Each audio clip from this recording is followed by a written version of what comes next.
Então, quando se fala acerca de deuses dentro da Bíblia, a primeira coisa que devemos fazer é ver o que a Bíblia realmente fala sobre Deus. Porque senão corremos o risco sério de sermos enganados no tocante a ideias diferentes sobre deuses, e aí dentro do mundo cristão, e acabarmos sendo idólatras sem o saber, né? Indo para o inferno dizendo amém. Então, o essencial é vermos o que a Bíblia diz sobre a ideia de Deus.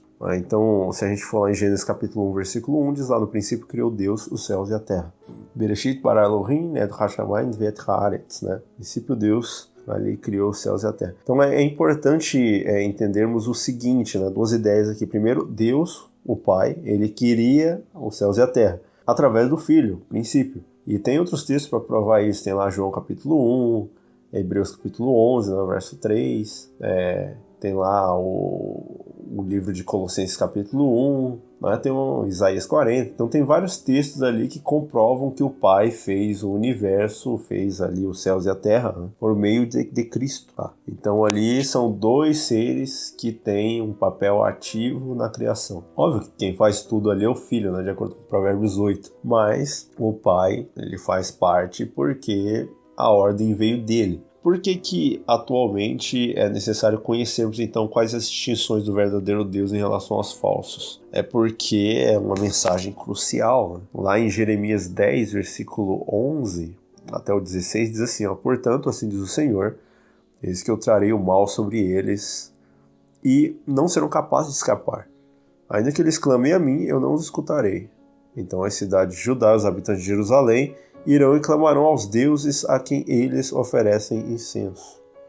Porém, eles não os salvarão de modo algum do tempo da sua aflição.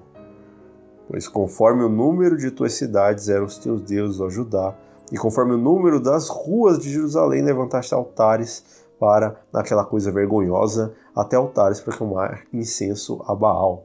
Então veja que mesmo dentro do povo de Deus, isso decorrido vários anos, né, ali de relacionamento que Deus tinha ali com o povo de Israel e tal. Mesmo assim, o povo continuou numa idolatria ferrenha, com muitos e muitos e muitos deuses, não só Baal, né, de acordo aqui com esse texto. Agora, por que não pensar que atualmente é a mesma coisa em relação à cristandade inteira? Cada um com uma ideia de um Deus diferente, né? Meio que aquele finalzinho do livro de Juízes, né? Naquele tempo não havia rei em Israel, cada um fazia o que achava mais certo, né? Mas a gente vê aí uma série de deuses, de ideias sobre Deus totalmente diferentes, e as pessoas cultuando e acreditando e orando, né, que Deus vai ouvir as orações delas.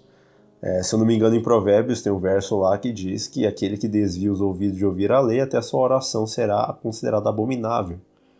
Então o povo ora a um Deus que não se sabe exatamente quem é. Até mesmo as pessoas são confusas no caso da ideia de Deus. Se eu perguntar, por exemplo, para algumas pessoas na rua: Cristo é filho de Deus quando? Na encarnação ou antes da encarnação? Daí, nessa parte, a maioria das pessoas que creem, por exemplo, na Trindade, elas acabam travando. Porque se ela disser que Cristo é filho de Deus antes, aí tem que acabar com a Trindade.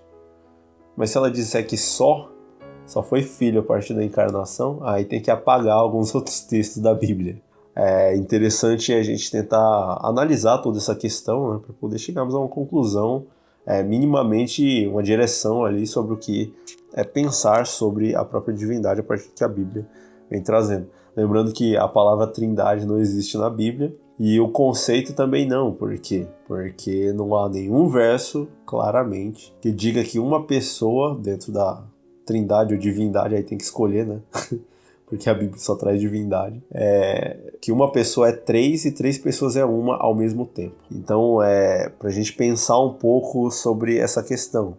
Embora em muitos outros textos a Bíblia afirma que, por exemplo, 1 Timóteo 2,5, né? Há um só Deus e um só mediador entre Deus e os homens, Cristo Jesus homem. Há um só Deus. Aí menciona que Deus é um só, né? Lá no livro de Tiago, né? Crês tu que Deus é um só? Mais uma vez, Deus apresentado como uma pessoa, né? Uma pessoa só. E é de fato um ser pessoal. Então a gente encontra essas informações dentro das escrituras e é necessário analisá-las. Então Israel, lá naquele período, né, de acordo com o texto de Jeremias 10, muitos deuses, a mesma coisa no mundo cristão hoje. Aí fala aqui, portanto não ores por esse povo, né? Pede para não orar por aquele povo, nem ergas um clamor ou oração por eles, pois eu não os ouvirei quando clamarem a mim pela sua aflição. E aí ele faz uma pergunta aqui, né?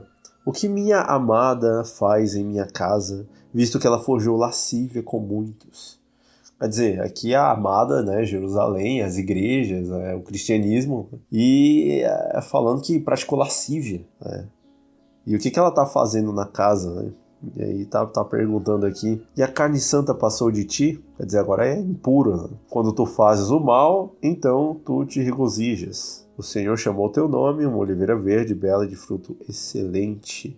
Um barulho de um grande tumulto. Ele, aqui falando de Deus, né? Ateou fogo ao redor dela e se quebraram os seus ramos. Quer dizer, o próprio Deus ali tendo que destruir os ramos aí da oliveira verde que ele havia plantado. Tudo por quê? Idolatria, muitos deuses. O primeiro mandamento da lei, claro. Eu sou o Senhor teu Deus, te tirei da terra do Egito, da casa da servidão, não terás outros deuses diante de mim. E esse mim aí se refere ao Pai, que é o autor da lei. A lei é do Pai, mas foi dado no Sinai por meio de Cristo. Um contato pessoal aí do Pai com um ser humano foi no batismo de Jesus. Então a gente vê aí que Cristo é que teve contato com as pessoas, tanto no Antigo quanto no Novo Testamento. Aí, se a gente for analisar lá em Jeremias 14, também traz ali uma ideia em relação à diferença entre a divindade, né, entre Deus, o Pai, dos outros deuses. Haverá porventura dentre as vaidades dos gentios alguém que possa fazer chover? Ou podem os céus produzir chuva? Não és tu, ó Senhor nosso Deus? Portanto, nós esperaremos em ti, pois tu fazes todas as coisas. Então aqui mais uma vez apresentando aí Deus, né? Agora vamos lá em Atos 17.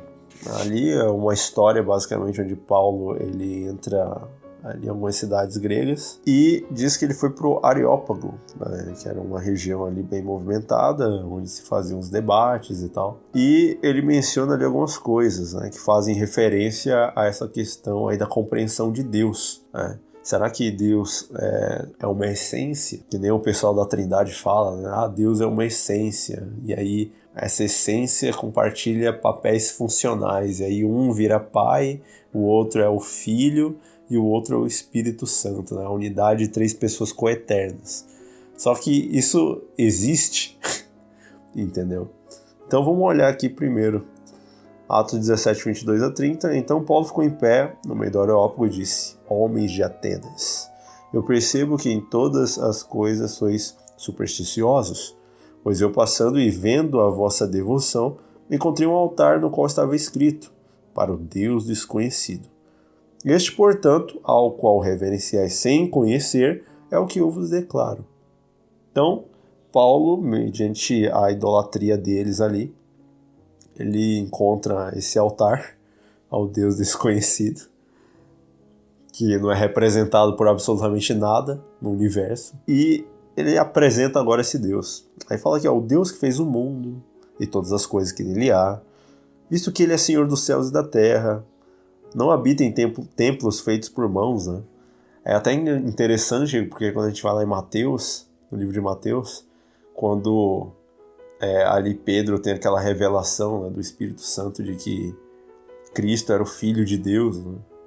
E aí Jesus meio que glorifica, né, o Pai ali e fala: graças te dou, meu Pai, Criador dos céus e da terra. Quer dizer, colocando ali o Pai em evidência, né, como o Deus que criou os céus e a terra, o Pai.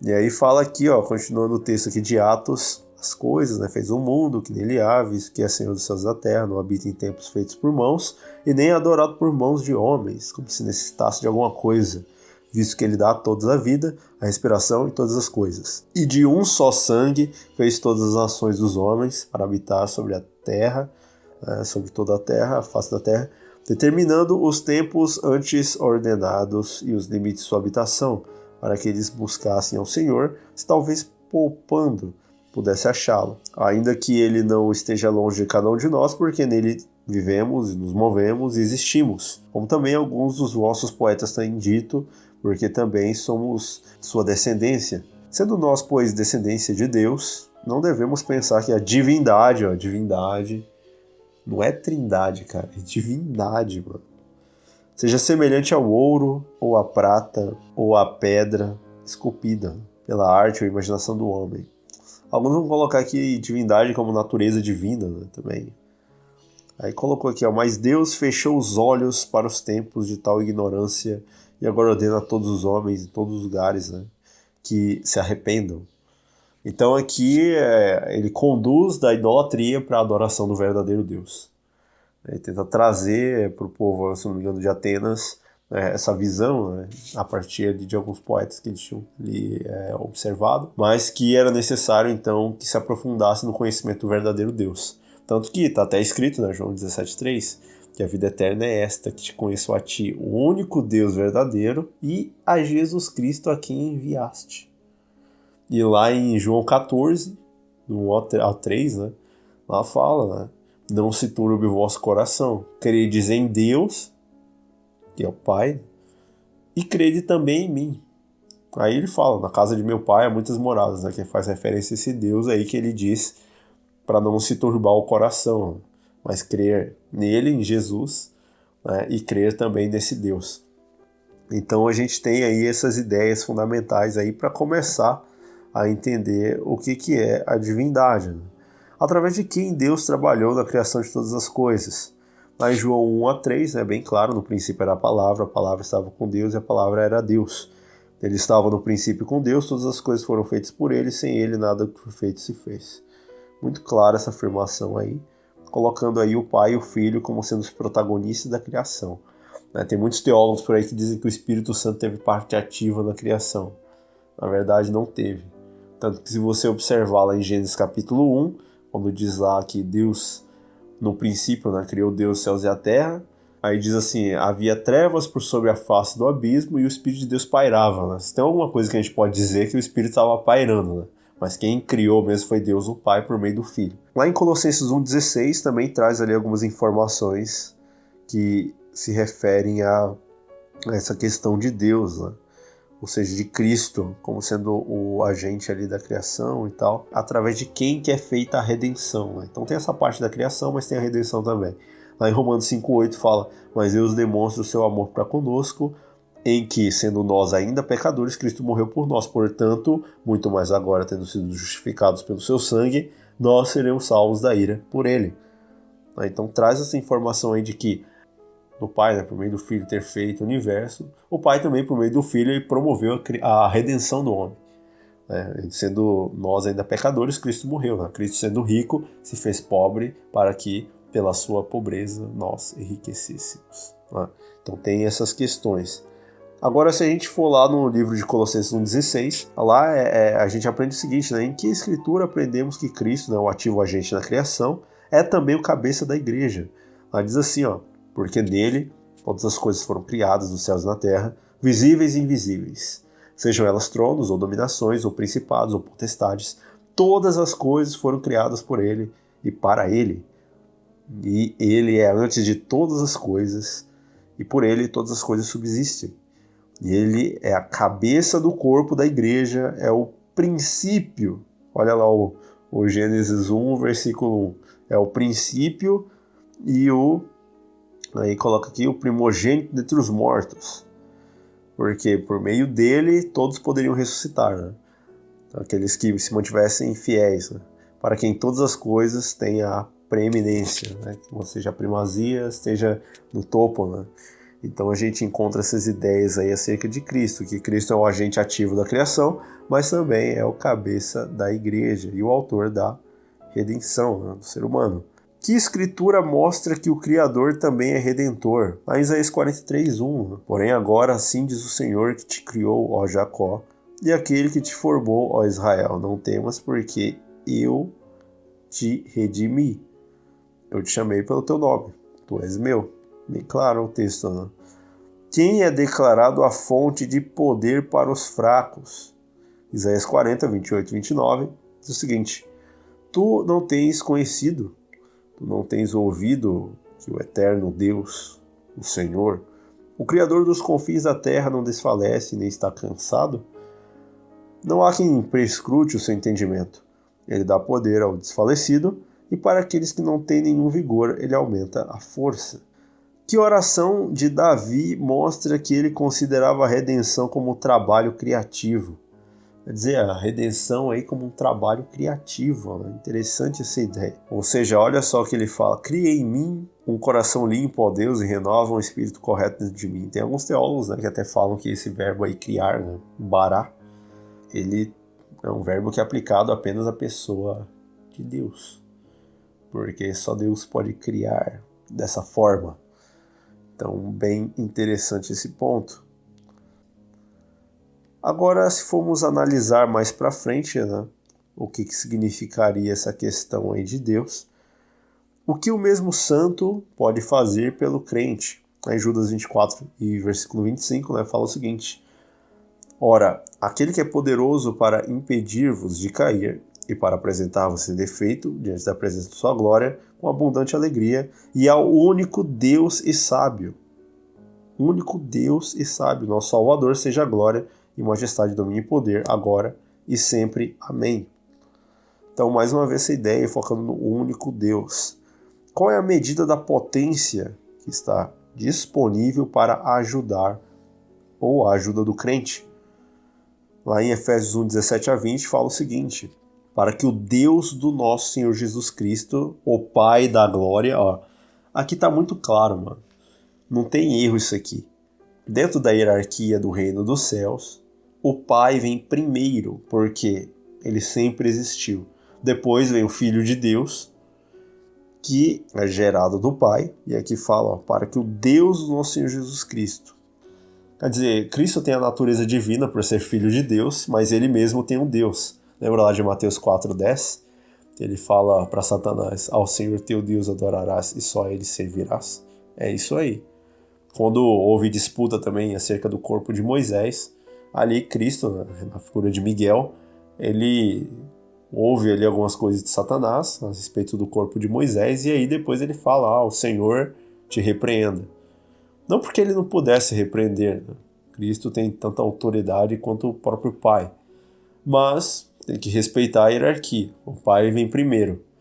Então, é o Pai que tem que tomar as devidas providências, né, em relação a Lúcifer. Tem que respeitar essa parte. O céu é um reino. Não é uma democracia, não é um governo oligárquico, mas é um reino onde tem um rei, tá? E tem um príncipe só. Então a gente tem que entender isso, né? Agora, para que o Deus nosso Senhor Jesus Cristo, Pai da glória, vos dê espírito de sabedoria e de revelação do conhecimento dele, tendo os vossos olhos, ou os olhos do vosso entendimento iluminados, para que saibais qual é a esperança do seu chamado, e quais riquezas da glória de sua herança nos santos, e qual é a suprema grandeza do seu poder sobre nós, os que cremos, segundo a operação do seu poder, ou seja, do seu grande poder, que manifestou em Cristo, quando o ressuscitou dos mortos e o colocou à sua própria destra nos lugares celestiais. Muito claro aqui esse texto, né, acerca da potência que está disponível. Então, é tanto a ajuda do Pai quanto do Filho, no sentido de salvar o ser humano. Agora vamos olhar aqui um outro detalhe também. Quão grande foi a libertação de Israel do Egito, no tocante ali à escravidão. Olha só o que está escrito em Deuteronômio 4, 32 a 34. Por que pergunta agora aos dias que são passados, que te precederam, desde o dia em que Deus criou o homem sobre a terra, e pergunta desde uma extremidade do céu até a outra, se aconteceu alguma coisa tão grande como esta, ou se ouviu coisa como esta? Algum povo ouviu a voz de Deus falando do meio do fogo, como tu ouviste e viveste? Ou Deus tentou ir e tomar para si uma nação do meio de outra nação, por tentações, por sinais, por prodígios e pela guerra, e com mão forte e com braço estendido e com grandes terrores, conforme tudo o que o Senhor teu Deus fez por ti no Egito diante dos teus olhos. Então aqui mostra esse relacionamento com Deus, aí a atitude de Deus em mostrar todos aqueles sinais e prodígios e agora trazer isso à memória do povo. Então foi muito grande a libertação, mas mesmo assim, para o povo chegar numa condição de idolatria, toda a história passada teve que ser esquecida. Então o passado é extremamente importante aqui para reconhecermos isso. Tanto a grandeza da libertação, como também o poder aí para conseguir vencer da forma que ele deseja que vençamos. Que a Escritura afirma claramente que é o poder criativo que transforma o crente. Olha lá Efésios 2:10, porque somos feitura sua, criados em Cristo Jesus para boas obras, as quais Deus estabeleceu para que andássemos nelas. De que grande obra é o sábado um memorial, um sinal? Dentro da criação, quando a gente vê lá em Gênesis, a criação ela basicamente feita em 6 dias. E no 7º dia Deus descansou de toda a obra que havia feito. Lá em Gênesis capítulo 2, 2 versículo 1 até o 3. Basicamente aqui diz que Deus, tendo acabado a obra no dia 7º, descansou nesse dia de toda a obra que havia feito. Aí diz que o Senhor Deus descansou, abençoou e santificou o dia 7º, porque nele havia descansado de toda a obra que fizera. Então, o sábado, desde o Gênesis, ele está presente.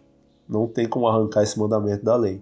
Por mais que as pessoas queiram transgredir o sábado, é até uma característica de religiões falsas. Todas as igrejas que negam Deus como sendo o único Deus, o Pai, que negam ser Jesus, o Filho de Deus, e que não acreditam na existência do Espírito Santo, e igrejas que não guardam o sábado, são igrejas claramente estão em falta para com Deus, precisam se arrepender, porque está escrito, não tem como arrancar isso dos mandamentos de Deus. Então o fato principal é esse, é buscarmos seguir aquilo que Deus realmente tem colocado ali pra gente, de uma forma integral, dentro daquilo que é colocado. Lá em Êxodo 28:11 fala, lembra-te do dia do Shabá.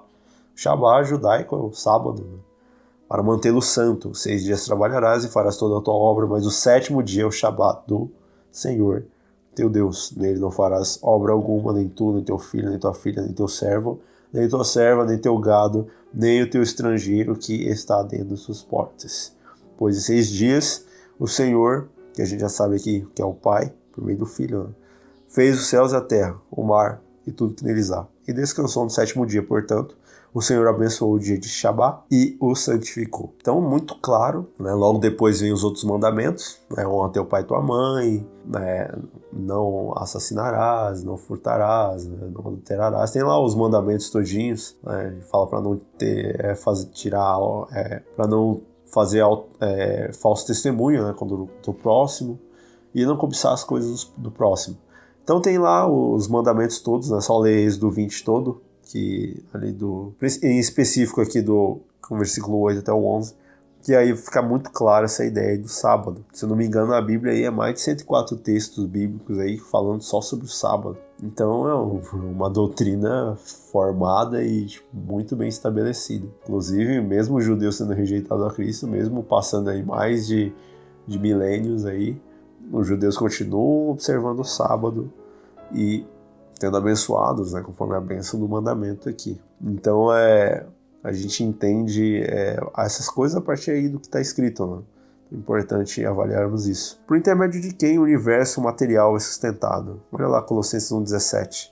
Falando de Cristo, e ele é antes de todas as coisas, e por ele todas as coisas subsistem. Então, por meio de Cristo, tudo existe e tudo se mantém. 1 Coríntios 8:6 agora. Olha lá, que declaração mostra que todas as coisas, tanto materiais e espirituais, são sustentadas pelo mesmo arbítrio pessoal.